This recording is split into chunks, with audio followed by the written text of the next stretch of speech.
ಬೆಂಗಳೂರು ಕಾವೇರಿ ಆರತಿಗೆ ಹೋಗ್ತಾ ಇದೀವಿ, ನಿಮ್ಗೂ ಆರತಿ ಮಾಡ್ತಾ ಇದೀವಿ ನಾವು. ಇದು ಬೆಂಗಳೂರದ ಏನೋ ಸಮಸ್ಯೆ ಇದೆ ಸರ್ವೆ ವಿಚಾರದಲ್ಲಿ? ಅದು ಏನಿಲ್ಲ, ಅದು ಆಫೀಸರ್ಸ್ ಕೆಲವು ಈ ಹೊಸದಾಗೆಲ್ಲ ಕಾರ್ಪೊರೇಷನ್ಸ್ ಎಲ್ಲ ಡಿವೈಡ್ ಆಗಿದೆಯಲ್ಲ, ಅದಕ್ಕೆಲ್ಲರೂ ಕೂಡ ಮಾಡಿದ್ದಾರೆ. ಟ್ರೈನಿಂಗ್ ಎಲ್ಲ ಮಾಡ್ತಾ ಇದೀವಿ.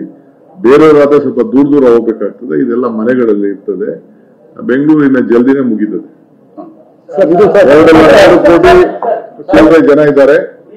2 ಕೋಟಿ ಸುಮಾರು 20 ಲಕ್ಷ ಅಷ್ಟು ಮನೆಗಳಿದೆ ಅನ್ನೋದು ಒಂದು ಮಾಹಿತಿ ಬಂದಿದೆ. ನಾವೆಲ್ಲ ಡೀಟೇಲ್ ತೆಗೆದುಕೊಂಡಿದ್ವಿ. ಯಾರು ವಾಸಕ್ಕಿದ್ದಾರೆ ಅಂತ ಮನೆಗಳಲ್ಲಿ ಎಲ್ಲ ಕೂಡ ಮಾಡ್ತೀವಿ.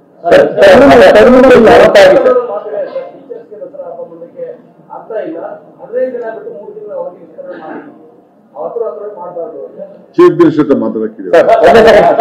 ಹೊರತಾಗಿ ಬಿಜೆಪಿ ಅವರು ಸಾಕಷ್ಟು ಆರೋಪ ಮಾಡಿದ್ರು SIT ಬಗ್ಗೆ. ಇದೆಲ್ಲ ಇವತ್ತು ಧರ್ಮಸ್ಥಳದ ವೀರೇಂದ್ರ ಹೆಗ್ಡೆ ಅವರು ಮಾತನಾಡಿದ್ದಾರೆ. ಸರ್ಕಾರ SIT ರಚನೆ ಮಾಡಿ ಒಳ್ಳೇದು ಮಾಡಿದೆ. ಇದರಿಂದ ಕಾಂಗ್ರೆಸ್ ಸರ್ಕಾರ ಯಾವತ್ತೂ ಕೂಡ ಯಾರಿಗೂ ತೊಂದರೆಯನ್ನ ನಾವು ಬಯಸುವುದಿಲ್ಲ. ಕಾನೂನು ಚೌಕಟ್ಟಿನಲ್ಲಿ ನಾವೇನು ಎಲ್ಲರಿಗೂ ಸಹಾಯ ಮಾಡಬಹುದು, ಎಲ್ಲರಿಗೂ ಕಾನೂನು ಚೌಕಟ್ಟಲ್ಲಿ ನ್ಯಾಯವನ್ನು ಒದಗಿಸ್ಕೊಬಿಡೋದು ಆ ಕೆಲಸ ಮಾಡ್ತೀವಿ.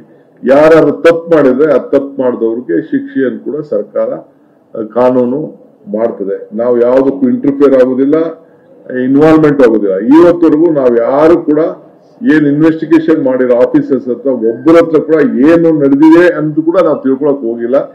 ಮಾಧ್ಯಮದಲ್ಲಿ ನೀವ್ ಏನ್ ತೋರಿಸ್ತಾ ಇದ್ದೀರಿ ಅಷ್ಟು ಮಾತ್ರ ತಿಳ್ಕೊಂಡು ನಾನು ಮಾತಾಡ್ತಾ ಇದ್ದೀನಿ ಹೊರತು ಬೇರೆಯವ್ರು ಅದಕ್ಕೆ ಮಾತಾಡಕ್ಕೂ ನಾವು ಅವಕಾಶ ಕೊಟ್ಟಿಲ್ಲ. ಮಿಕ್ಕಿದೆಲ್ಲ ಕೂಡ ಮಾಧ್ಯಮದಲ್ಲೇ ನೀವೇ ನಿಮ್ಮ ಮಾಹಿತಿಯನ್ನ ಸಂಗ್ರಹ ಮಾಡಿ ನೀವೇ ತಿಳಿಸ್ತಾ ಇದ್ರಿ. ಅಂತಿಮ ವರದಿ ಬರಲಿ, ಅದಾದ್ಮೇಲೆ ಚರ್ಚೆ ಮಾಡೋಣ.